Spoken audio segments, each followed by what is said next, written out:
প্রিয় দর্শক, আমি আপনাদের দলিল.com পোর্টালে স্বাগতম। কিভাবে অনলাইনে দলিল করতে হয় জমির, সে বিষয়ে আজকে আপনাদের বিস্তারিত ভিডিও টিউটোরিয়াল দেখাবো। আমি আছি সুজন আপনার সাথে। প্রথমে দলিল.com-এ আপনাদের একটি লগ ইন করতে হবে। সেখানে দেখতে পাবেন এরকম মেনু পাওয়া যাবে। সেখানে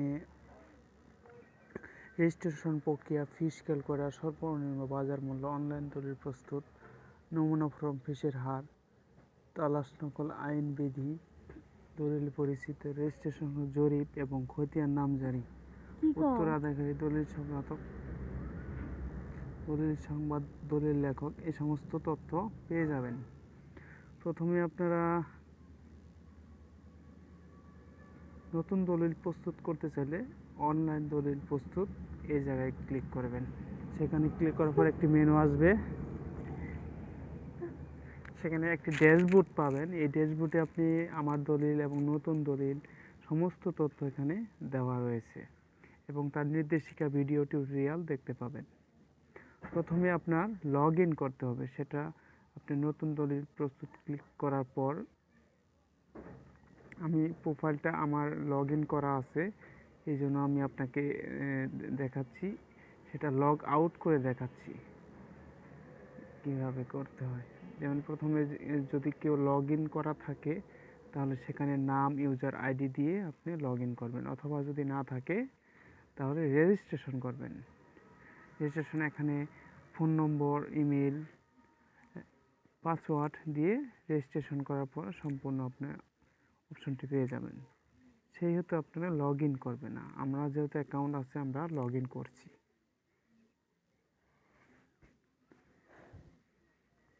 এখন দলিল প্রস্তুতে ক্লিক করার পর একটি টিক মার্ক দেওয়া হবে। টিক মার্কে এখানে বিভিন্ন দলিলের বিবরণ, দলিলের নাম, ঠিকানা এইভাবে প্রস্তুত করবেন। যেমন আমি একটি এখানে দলিলের ধরন আছে হেবা, সাবকলা, দানপত্র, হেবা এওয়াজ। আমি হেবা এওয়াজ বিনিময়ে দলিল করতেছি। সেটার বিভাগ সিলেক্ট করব। বিভাগ হলো আমার ময়মনসিংহ বিভাগ। জেলা সিলেক্ট করব শেরপুর। থানা সিলেক্ট করব শিরবর্দী। সাব ডিস্ট্রিক্ট অফিস শিরবর্দী থাকবে। এর পরবর্তীতে আপনি সংরক্ষণ বাটনে দেওয়ার পর সেটা আপনার পরবর্তী অপশনে চলে যাবেন। পরবর্তী অপশনে গেলে এখানে দেখাবে আপনার দলিল গ্রহীতার ক্যাটাগরির নাম, ঠিকানা, পেশা, ধর্ম, বর্তমান ঠিকানা। এইগুলো সবগুলো ঘর পূরণ করবেন। যেমন গ্রহীতার নাম সিলেক্ট করবেন আপনি। গ্রহীতার নাম যেমন সুজন চন্দ্র বর্মন। পিতার নাম, মাতার নাম ময়রানী। পরে ধর্ম সিলেক্ট করে দেবেন, আমি ধর্ম হিন্দু। পেশা সিলেক্ট করবেন, পেশা ধরেন কৃষি। শনাক্তকারীর ডকুমেন্ট, জাতীয় পরিচয়পত্র নম্বর এবং জন্ম তারিখটাও সিলেক্ট করে দেখেন। এখান থেকে জন্ম তারিখ সিলেক্ট করবেন আপনার। এখানে ক্লিক করার পর 1992 জন্ম তারিখটা হলো।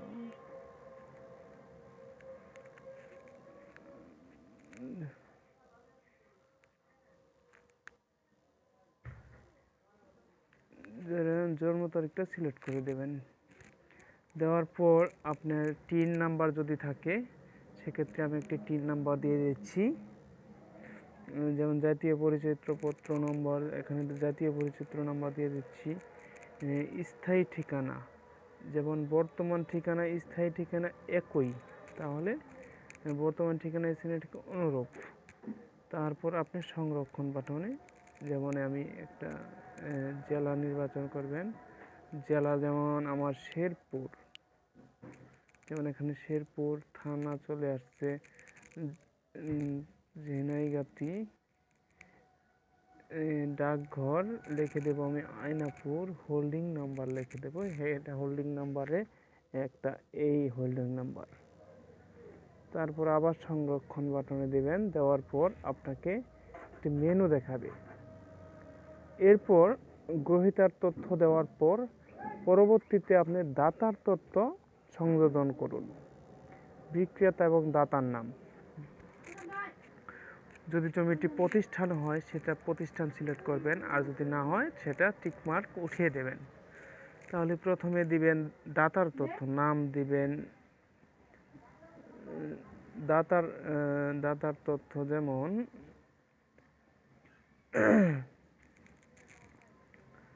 দাতার তথ্য ধরেন অনিল, পিতার নাম দিবেন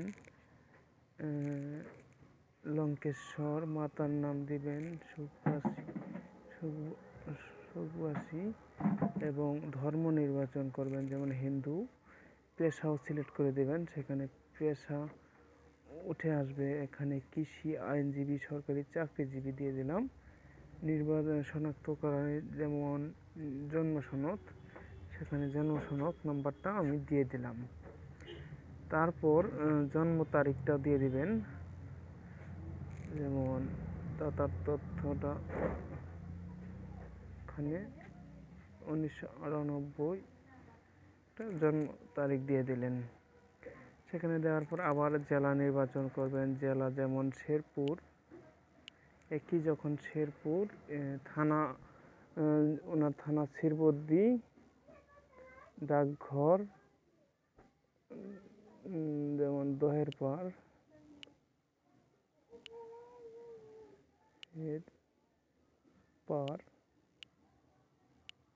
দহের পাড়,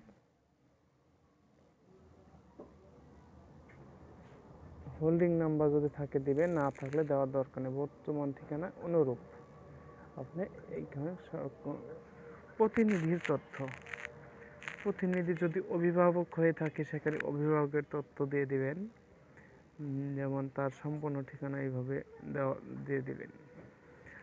এরপর যদি প্রতিনিধি আরও যোগ করতে চান তাহলে সে একই ফর্মে আপনাদের যোগ করতে হবে। তো আমি এটা দিতে চাচ্ছি না, আমি এই তথ্য এড়িয়ে যাব। এরপর মালিকানা তথ্য যুক্ত করুন। সর্বনিম্ন 25 বছর মালিকানা, ধারাবাহিকতা বিবরণ, ওয়ারিশ বায়াদলির বিস্তারিত বিবরণ তথ্য যদি আপনি যোগ করতে চান সেখানে আপনি লিখতে পারবেন। যেমন 25 বছরের মালিকানা তথ্য এখানে যদি লিখতে চান এখানে লিখতে পাবেন, এখানে আপনি লিখতে পাবেন। তো আমি এটা দিতে চাচ্ছি না। এখানে সব তথ্যগুলো দেখা আছে, যেমন এখানে বর্ণন করা আছে। এডিট করুন, আপনি এডিট অপশনে যাই সেটাকে আপনি সংরক্ষণ করে দিয়ে দিবেন, বাস এটা চলে গেল। এরপর আপনি এটাও দিতে চান তাহলে এখানে নাম পরিবর্তন করতে চাইলে এখানেও দিয়ে দিবেন, সংরক্ষণ বাটনে দিয়ে দিবেন। এরপর এটাও যদি সংরক্ষণ বাটনে দিয়ে দিবেন, বাস আর কোনো কাজ নেই আপনাদের। অতিরিক্ত তথ্য যদি থাকে সেখানে আপনি বর্ণন করতে পারেন, যেহেতু নাই আমার, আমি সেটা পরবর্তী ধাপে যাব। পরবর্তী উদয়ন কর্তব্য আওতাধীন হবে তার নাম প্রযোজ্য, স্থাপনা আছে কিনা না, আপনি এডিট করে এটা সংরক্ষণ দিয়ে দিবেন। তফসিল যদি থাকে কোনো জমির তফসিল তাহলে সতর্কতা, এই স্টেপ 15 কিছু পরিবর্তন মনে করলে হারাহারি বিবরণী প্রযুক্তি স্টেপগুলি পুনরায় ঠিক করতে হবে। ঠিক আছে এরকম, যেমন সম্পত্তির বিবরণ, পরিমাণ, ইউনিয়ন, মৌজা, জেল নং, জমির একক, জমির ভূমি মালিকানা, এই সমস্ত তথ্য দিয়ে আপনি নেক্সট বাটনে তফসিল বর্ণিত করবেন। পরবর্তীতে চলে যাবেন। পরবর্তীতে যাওয়ার পর জমির চৌহদ্দি বিবরণ করবেন, যেমন উত্তরে একাংশ, দক্ষিণে, পূর্ব, পশ্চিম, এইভাবে করার পর আপনি সব তথ্য দেওয়ার পর পরবর্তীতে আপনি নেক্সটে চলে যাবেন। এখন আমরা হারাহারি বিবরণের ভিতরে আছি, সেটা নাম যেভাবে পূরণ করে সেভাবেই থাকবে। পরবর্তী নেক্সটে যাবেন আবার। 10 নম্বর প্রদত্ত অর্থ মূল আপডেট যদি করতে চান সেখানে জমির পরিমাণ, শ্রেণী, যেমন শ্রেণী, জমির শ্রেণী, জমির পরিমাণ, মূল্য, মোট জমির মূল্য, পরিমাণ, তারপর দলিল সম্পাদনের তারিখ, তথ্য আপডেট করতে পারবেন এখানে। যেমন দলিল সম্পাদনের তারিখ যদি দিতে চাই, দলিল হস্তান্তরকারী কত তারিখে হয়েছে সেটা আপনাকে জাস্ট দেখানোর জন্য আমি এটা করছি। মূল্য পরিশোধের তথ্য যদি দিতে চান, মূল্য পরিশোধের বিবরণ, সেখানে আপনি বিবরণ লিখে দিতে পারেন। তারপর আছে আপনার মূল তথ্য বন্ধ করুন, আপনি চাইলে দিবেন, না চাইলে সেটা দেওয়ার দরকার নেই, আপনি পরবর্তীতে চলে যাবেন। 11 নম্বর সাক্ষীদের বিবরণ, সেখানে সাক্ষীদের সমস্ত তথ্য দেওয়ার পর জেলা সিলেক্ট করবেন, এখানে সব জেলায় দেওয়া আছে, এই জেলা সিলেক্ট করবেন। দেওয়ার পরে সংরক্ষণ বাটনে শনাক্তকারীর নাম, ঠিকানা, স্বাক্ষর দেওয়ার পর আপনি পূরণ করবেন। এরপর আপনি পরবর্তী বাটনে যাবেন। 12 নম্বর বাটন, যখন জেলা সিলেক্ট করবেন, উপজেলা সিলেক্ট করবেন, তারপরে পরবর্তী বাটনে যাবেন।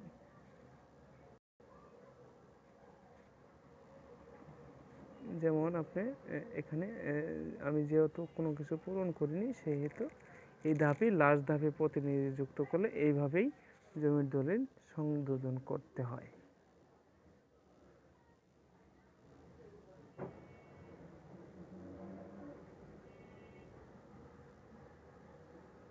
এই ছিল আজকের মতো আমাদের ভিডিও। আশা করি দর্শক ভালো থাকবেন।